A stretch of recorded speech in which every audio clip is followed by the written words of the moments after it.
Assam live 24 উদ্যোগত ভাওনা সমাৰোহ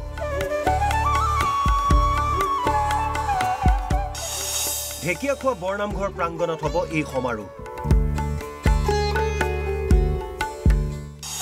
অসম ভিত্তিত অনুষ্ঠিত হ'ব ভাওনাৰ প্ৰতিযোগিতা প্ৰথম পুৰস্কাৰ স্বৰ্গীয় উপেন চন্দ্ৰ দাস সোঁৱৰণী বঁটাসহ 1 লাখ টকা গুৰুজনাৰ অমৰ সৃষ্টি ভাওনা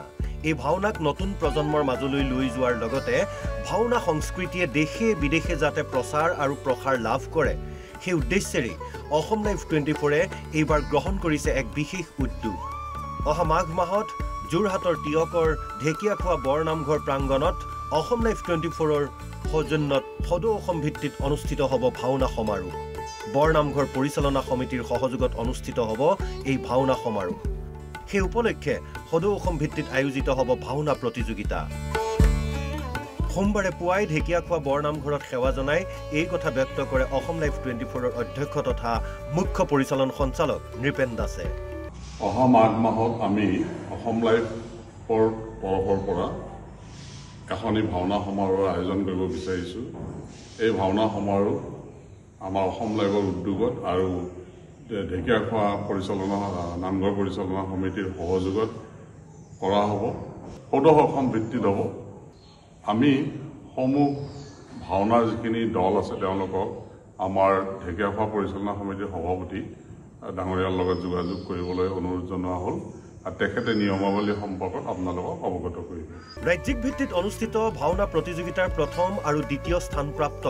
অসম লাইভ 24 সৌজন্যত বঁটাসহ নগদ ধনেৰে পুৰস্কৃত কৰা হ'ব সেই অনুসৰি প্ৰথম পুৰস্কাৰ হিচাপে আছে 1 লাখ টকা সহ স্বৰ্গীয় উপেন চন্দ্ৰ দাস সোঁৱৰণী বঁটা দ্বিতীয় পুৰস্কাৰ 50,000 টকা সহ ডক্টৰ বিদ্যাৱতী শৰ্মা সোঁৱৰণী বঁটা প্ৰথম পুৰস্কাৰ হিচাপে নগদ 1 লাখ টকা আৰু স্বৰ্গীয় উপেন চন্দ্ৰ দাস দেৱসুৱৰণীৰ এটা বঁটা দিয়া হ'ব আৰু দ্বিতীয় পুৰস্কাৰ দিয়া হ'ব নগদ 50,000 টকা আৰু ডক্টৰ বিদ্যাৱতী শৰ্মা বঁটা দিয়া হ'ব ইপিনে অসম লাইভৰ অধ্যক্ষ তথা বিশিষ্ট উদ্যোগী সমাজকৰ্মী নৃপেন দাসে ঢেকিয়াখোৱা বৰনামঘৰ প্ৰাংগণত এই সমাৰোহৰ আয়োজনৰ সিদ্ধান্ত লোৱাত সন্তোষ প্ৰকাশ কৰে নামঘৰ পৰিচালনা সমিতিয়ে মহাপুৰুষ শ্ৰী শ্ৰী মাধৱ স্বামী ঢেকিয়াখোৱা বৰনামঘৰত আমাৰ অসম লাইভৰ স্বত্বাধিকাৰী নাথ ডাঙৰীয়াই 5 দিনীয়া কাৰ্যসূচীৰে তেখেতে ভাওনা সমাৰোহ আয়োজন কৰিবলৈ প্ৰভু ভগৱন্তৰ চৰণত সেৱা লৈ আগবাঢ়িছে আৰু অসমৰ বিভিন্ন অঞ্চলৰ ৰাইজে ইয়াত আমাৰ ভাওনাত অংশগ্ৰহণ কৰিব পাৰিব আমাৰ মুঠতে আমাৰ 5 দিনত 10খন ভাওনাৰ প্ৰয়োজন হ'ব সেয়ে আমি নাটকৰ পাণ্ডুলিপিৰ বিষয়ে পিছত আলোচনা কৰিম আৰু দিন বাৰ আমি এতিয়ালৈকে সিদ্ধান্ত কৰা নাই কিন্তু আমি মাঘ মাহতে পাতিম বুলি ভাবিছোঁ সেয়ে আমাৰ তেখেতে আমাৰ যিখিনি খৰচ বৰচৰ যিখিনি কথা কৈছে ৰাইজৰ আগত তেখেতৰ পিতৃ আৰু মাতৃ নামত দুটা বঁটা প্ৰদান কৰা হ'ব আৰু আমি যথা সময়ত আমি সমিতিয়ে ইয়াৰ ব্যৱস্থা গ্ৰহণ কৰিম সেয়ে তেখেতক এই সুযোগতে যে এখন ভাওনাই 7টা বৰসভাৰ সাৰ যেতিয়া আমাৰ 10খন ভাওনা হ'ব তেখেতৰ প্ৰভু ভগৱন্তই কৃপা দৃষ্টি মিলাব সেয়ে যে গুৰুজনৰ কলা কৃষ্টি সংস্কৃতি ৰক্ষা কৰিবলৈ অসমৰ এনেকুৱা সুযোগ্য সন্তান আমাক খুব প্ৰয়োজন হয় সেয়ে আমি ভাবিছোঁ যে গুণৰ ভাগতে তেখেতে যি কামনা লৈ সেৱা ল'বলৈ আহিছে মনোমাঞ্চা পূৰ্ণ কৰক আৰু তেখেতক কুশলে মংগলে ৰক্ষা কৰক